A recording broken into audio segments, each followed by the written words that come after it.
So in this first video, I'm going to show you how to get started using SPSS. I'm using version 29, which is the most recent version of SPSS, and it's the one that should be available on the teaching machines at Kiel. But if you are using an older version, it should look pretty similar to the one that I'm going to be using for these videos. So when you open SPSS, you'll be given a range of options of how to get started. And the easiest way is to click on New Dataset, and this will open a blank untitled dataset, which is what you are looking at on your screens at the moment. So the first thing, therefore, is to upload the teaching dataset that you're going to be using. So hopefully you have downloaded this from the KLE and you've put it in a folder that's accessible to you. So all I'm going to do is click on the file icon there. This is going to take me directly to the folder in which I've saved the dataset. The file ending .sath indicates that this is an SPSS data file. So I'm going to select that, open it, and I've now loaded the data. So here you can see we're looking at all of the different variables that are in the data set. And I've already included these in the introduction. I've already talked about these in the introductory lecture. Just want to give you a little bit of orientation to SPSS. When we're looking at our data files, there are two different views. So if you just look at the bottom screen here, you can see I've got variable view, data view. I've also got this new tab here, which is called Overview, but I'm not going to be using that. I'm just going to be toggling between data view and variable view. The default window that you see is variable view, which simply lists the information about your variables. The important ones that you need to take note of are, first of all, the first column is the name of the variable. This is always a name without any spaces, and it's the name that SPSS uses when it's writing its own syntax. So the good thing about SPSS is that you don't have to write your own code as you do in R.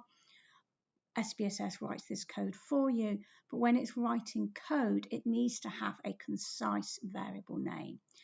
And these are the variable names, and these are the variable names that were assigned when the teaching data set was first established. The next column tells you what type of variable it is, and in quantitative analysis, these will always be numeric variables. So that's almost always going to be numeric variables. Don't worry about the width and the decimals. They're not important. It's just about the column width, the number of decimal places. The next column is more important. That is the label. Again, information on the labels is available in the first lecture. And this gives you more information about what the variable is about. Because the variable names have to be very short and with no spaces, they're not always intuitive. The label, which I can just make that column a little bit wider so you can see, that tells you the actual variables and the actual questions in the survey that that each variable corresponds to. The next column is the values column, and this is important as well. This tells you the values for each code. So I'm just opening here the value labels for gender, and you can see that there's actually in total 5 choices. Now this data was collected in 2017, so it's a few years old. It's a little bit dated, and I'm not quite sure whether they've changed how they ask gender nowadays. I wouldn't recommend that you ask gender the way that it's been asked here, with a simple binary choice of male and female. That's no longer how gender is asked in surveys at the moment. But as this is a slightly older survey, the question around gender was binary. It just distinguished between male and female. There are, though, there are the other options. There was an option for don't know. There was an option for refusal, and there was also if people did not respond, if they left this question blank, that's what skipped refers to. This first category here is therefore missing, and that's why it's given a value of -1. It indicates that it's a missing value. Male is coded 1, female is coded 2, don't know is coded 8, and refusal is coded 9. So that gives the values. The next column is missing, and that tells you the different codes that have been coded as missing values. So if we're looking at gender, we can see -1. Those are the ones that were skipped, but also those who didn't know or refused to answer the question have also been coded as missing. And then finally, we also get the kind of variable it is, whether it's a nominal or ordinal variable or a scale variable. In the survey, they have distinguished between nominal and ordinal. Nominal is simply a categorical variable.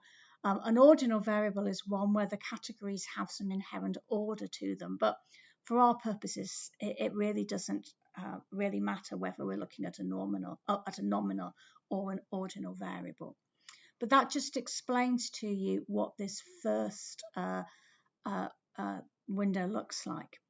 If I then toggle to the data view, this actually lets you look at the raw data itself.